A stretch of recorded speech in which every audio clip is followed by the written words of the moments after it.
I think the Texas Chainsaw Massacre game is really fun. I played the closed test and even made a video on it, so you should go check that out too. This isn't a review, this isn't the normal in-depth analysis of mechanics. This video is just gonna be my thoughts on the game, more loose, more freeform. First off, I just want to address the elephant in the room. This is not the Dead by Daylight killer, and it doesn't have to be. That's not what it's trying to be. The Texas Chainsaw Massacre game is just a good time. It's fun, not competitive, although it can sort of be played that way, but it's just not the way to get the most out of the experience. Not every asymmetrical horror game needs to be smashed up against Dead by Daylight in some type of video game MMA fight. There can only be one played at a time type of deal. Sure, they're both asymmetrical horror titles, they both got Bubba, they both have meat hooks, one side is a group of survivors and the other side is the killers that are hunting them down, but the actual meat and potatoes are fundamentally different in each of these games. If you want a more mechanically simple but overall more competitive experience, Dead by Daylight is the way to go. If you want a fun party game with a ton of varying factors deciding who lives or dies, Texas Chainsaw Massacre the game is going to be right up your alley. That's the thing, Dead by Daylight has, for the most part, an even playing field. Everyone knows what the objectives are, everyone knows that the killer is looking for the survivors, and the survivors are doing gens, or maybe a totem. That can breed, and has bred, a more competitive gameplay loop in Dead by Daylight. Texas is a free-for-all, a game where survivors are up against three killers, the family. There are many ways for the survivors to escape. Even with three killers, it's still a guessing game. You're not guaranteed to stop the survivors on every front. You're not guaranteed to catch them opening one exit or another. They can slip by, and while the killers are checking 1, 2, or 3 exits, someone can slip out the fourth one and get away. There are ways to make that harder, but it's never a guarantee.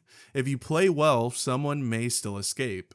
That's partially due to a reliance on other players.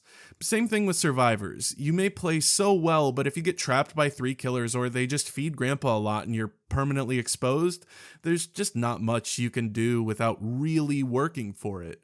You can just get unlucky. You can find yourself in situations where there's absolutely no chance of survival. The point is, Texas Chainsaw Massacre the game is not a balanced, competitively driven experience. It's short bursts, a party-style experience, a game that should be focused on the match-to-match gameplay. It's not a skill-based experience. Knowledge will still carry you far, don't get me wrong, but it's still not purely up to skill. Dead by Daylight might have some circumstances where that's the case as well, but it's few and far between. It just has to be said. There's a lot of talk about DBD killers, games that are trying to take up the mantle, and I just don't think it's fair when each game is promoting a very different style of play.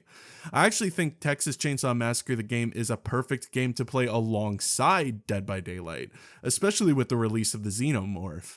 If you get too tired of one, you can play the other and get a different style of play, but still be in that asym survival horror genre. They're both games that stand on their own. It's just weird to me to attack Texas Chainsaw Massacre and try to belittle it because it's not DBD. It never claimed to be, and it isn't. With that being said, some of my miscellaneous thoughts on Texas. I really like the 3 maps that are out. Each one has similar setups, but the way you attack them on both sides is pretty unique and fun.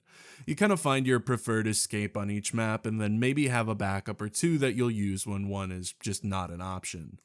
The victims, I'll just call them survivors because I keep forgetting, they're all visually distinct, but they seem to be of varying use. All powers are not made equal, and it seems like Connie and Leland sit strongly at the top, at least based on their special abilities alone.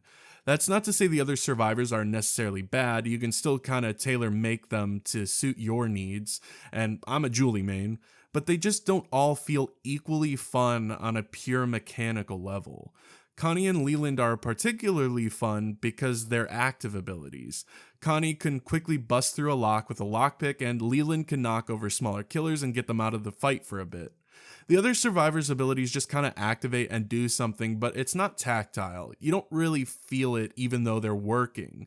I would like more active abilities like Connie and Leland in the future, and maybe a rework on existing survivors. Active is always more fun in my opinion. The killers, on the other hand, are all very distinct. I like each of them a good bit. They all have various ways to make sure the survivors have a hard time, and I think all of them have pretty strong active abilities. I personally really enjoy both Bubba and Sissy, and Hitchhiker is my backup if I can't get one of those. There's not much to say about them because, from my point of view, they all have their place in the game. They all do enough to warrant a play. Visually, I think the game looks pretty good, but again, I'm not a big graphics snob, so even if it didn't look this good, I still think the game would be fun. A lot of people have been talking about the lifespan of this game, and I think it's pretty up in the air. Locking in on one horror franchise is usually a self-inflicted fatal blow, but Friday the 13th proved to be a smash hit with gamers. I think there's a lot of potential with the foundation of this game to make something truly special that could last longer than other asymmetrical horror games that have come out in recent years. They've already added 3 original characters that are not in the Texas Chainsaw Massacre franchise already, so if Gun Media is willing to keep pumping out original ideas, I can see the game drawing out longer than the normal month or two these types of games get in the spotlight. The updates need to move pretty quickly though, and there needs to be a solid roadmap and transparency to keep players sticking around for these updates. Things like events would be very welcome, and new original maps would do this game a world of good. I'm just cautiously optimistic right now, but I hope that turns into full-blown optimism sooner rather than later.